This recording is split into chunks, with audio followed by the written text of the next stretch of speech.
नमस्कार. महाराष्ट्राचे राजकारण या युट्यूब चॅनलमध्ये तुम्हा सर्वांचं स्वागत. या युट्यूब चॅनलच्या माध्यमातून आपण महाराष्ट्रातील 48 लोकसभा मतदारसंघाचा आढावा घेतला आहे. सध्या आपण महाराष्ट्रातील 288 विधानसभा मतदारसंघाचा आढावा घेत आहोत. महाराष्ट्राचे राजकारण या युट्यूब चॅनलवरती आपण रोज एका नवीन विधानसभा मतदारसंघाचा व्हिडिओ अपलोड करत असतो. तो अपलोड केलेला व्हिडिओ तुम्हाला समजावा, तुमच्या मोबाईलला नोटिफिकेशन यावं, यासाठी या युट्यूब चॅनलला सबस्क्राईब करा.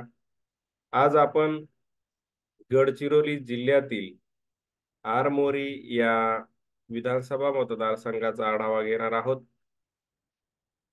हा आरमोरी विधानसभा मतदारसंघ अनुसूचित जमाती प्रवर्गासाठी राखीव ठेवण्यात आलेला आहे, कारण या मतदारसंघामध्ये मोठ्या प्रमाणावरती गोंड, माडिया गोंड, माना या आदिवासी जमातीची लोकसंख्या आहे.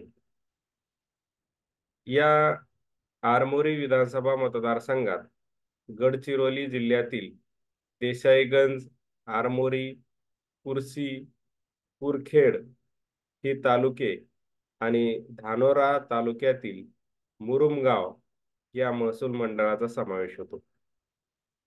2008च्या परिसीमन आयोगाने मतदारसंघ पुनर्रचना करताना या आरमोरी विधानसभा मतदारसंघास 67 क्रमांक दिलेला आहे.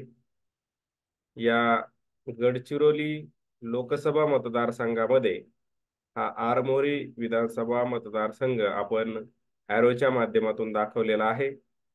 अगदी उत्तरेकडे असणारा हा आरमोरी विधानसभा मतदारसंघ आहे.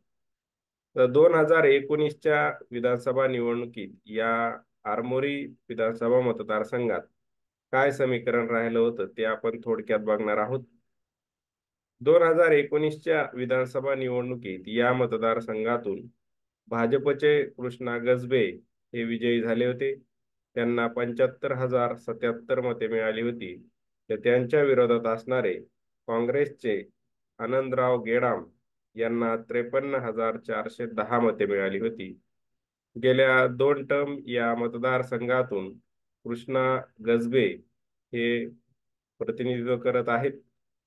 2014 आणि 2019च्या विधानसभा निवडणुकीत या मतदारसंघात काय समीकरण राहिलं होतं ते देखील आपण थोडक्यात बघणार आहोत. 2014च्या विधानसभा निवडणुकीत महाराष्ट्रातील प्रमुख पक्ष काँग्रेस, राष्ट्रवादी काँग्रेस, भाजप, शिवसेना हे स्वतंत्र निवडणूक लढले होते. सर्वांनीच आपले उमेदवार निवडणूक रिंगणात उतरवले होते. त्यामुळं मोठ्या प्रमाणावरती मतविभाजन झालेलं दिसून येते. या 2014च्या विधानसभा निवडणुकीत देखील भाजपचे उमेदवार कृष्णा गजबे हेच विजयी झाले होते आणि त्यांनी काँग्रेसचे आनंदराव गेडाम यांचा पराभव केला होता. तर तिसऱ्या क्रमांकावर बहुजन समाज पार्टीच्या उमेदवाराला 15,000 मते मिळाली होती आणि शिवसेना चौथ्या क्रमांकावर होती. शिवसेनेच्या उमेदवाराला 14,000 मते मिळाली होती. अशा प्रकारे 2014चे विधानसभा निवडणुकीत फार मोठ्या प्रमाणावरती मतविभाजन झालेलं दिसून येतं आणि 2019च्या विधानसभा निवडणुकीत भाजपचे उमेदवार कृष्णा गजबे हेच विजयी झालेले आहेत आणि त्यांनी काँग्रेसचे उमेदवार आनंदराव गेडाम यांचा पराभव केला आणि आघाडी आणि युती 2019च्या विधानसभा निवडणुकीत असल्या कारणाने गजबे यांचं मताधिक्य वाढलेलं दिसून येतंय. त्यांना मत 75,077 19च्या निवडणुकीमध्ये मिळाली होती आणि 14च्या निवडणुकीमध्ये 60,413 मते मिळाली होती.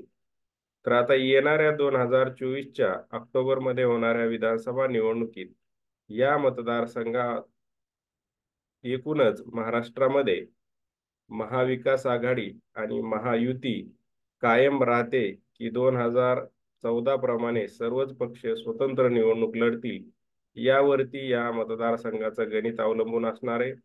तर थांबूया आज आपण येथे. धन्यवाद.